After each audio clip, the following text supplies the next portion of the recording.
Good morning, it's Thursday the 7th of May and welcome to my weekly video update. Well, I'm going to start by saying that today I've got some of the really most positive news we've had since this crisis started. And that is to say we've now gone a full 17 days without a single patient being infected. So the hospital at the moment is in a very stable condition. And that's really thanks to all the excellent hard work by everybody who's working at the hospital, and particularly our infection control team led by Monet. So that's great news. Now, of course, that has to be looked in the context of what's happened over the weeks of the crisis so far, because in total we have had 59 patients who have been infected by the virus, and very sadly 14 of those have passed away, and again my condolences absolutely go out to the families of those patients, and indeed to the staff who worked very closely with those patients in many cases over many years. But for the last 17 days there have been no new infections, and that's fantastic news. And also at the same time, many of the patients who had been infected had recovered, to the extent that 36 patients have completely recovered, have gone through a full 28 days post diagnosis of their infection, and have now returned to their normal general ward. Another 9 are in step down, then that means that they were infected more than 14 days ago. Once they reach the 28-day point, they will return to the general ward. As far as the wards are concerned, almost all the wards have now been released from lockdown, and there have been some great scenes of celebration actually this week as wards are gradually released from lockdown. What does release from lockdown mean? Well, it doesn't mean, of course, a complete free-for-all in terms of movement around the hospital. We still have the zones.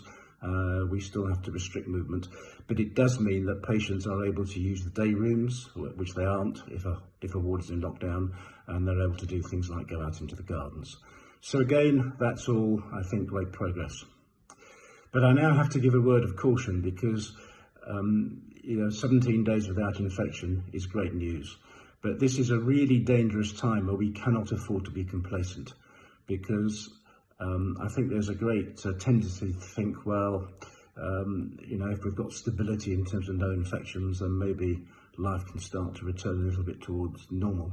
And of course, we want to get into a position where we do reduce or remove the restrictions on things like visiting to the hospital.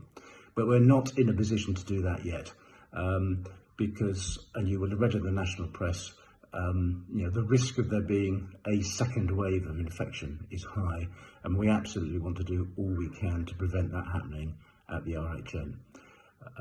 And so for that reason, we know this Sunday the government is going to be making some announcement about removing or reducing the national lockdown. And of course we don't know what's in that yet. There's lots of speculation.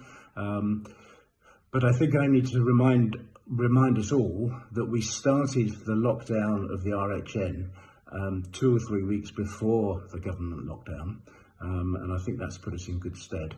And I think you can expect to see us exercise a lot of caution as we start to manage some sort of return to normality. So I would like to reassure everybody, and especially relatives looking at this video, that we are actively working on plans which would enable, on a limited basis, visiting to restart, but we're absolutely not in a position yet to share specifically what those plans are, because there are too many unknowns, and we do absolutely have to proceed with caution. I'm sure you will all understand that, because the most important thing, of course, is to protect our patients and the staff from further risk of infection, and that's what we'll do. I'm going to finish this video with my shout out for the week. My shout out this week is for our chaplain, Pastor Jeff Coyne. Jeff, like many of us, right at the start of this crisis, moved to working from home. which I think for somebody whose ministry is normally dealing with many people, working with many people, supporting many people on a face-to-face basis.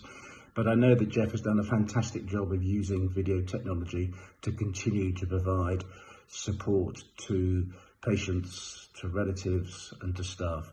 So thanks very much, Jeff. We all applaud you. That's all I've got to say now. I'm sure we'll all watch with interest to see what the government do have to say about the national situation on lockdown this Sunday, and you can expect to see another update from me probably quite early next week. Thanks very much. Bye-bye.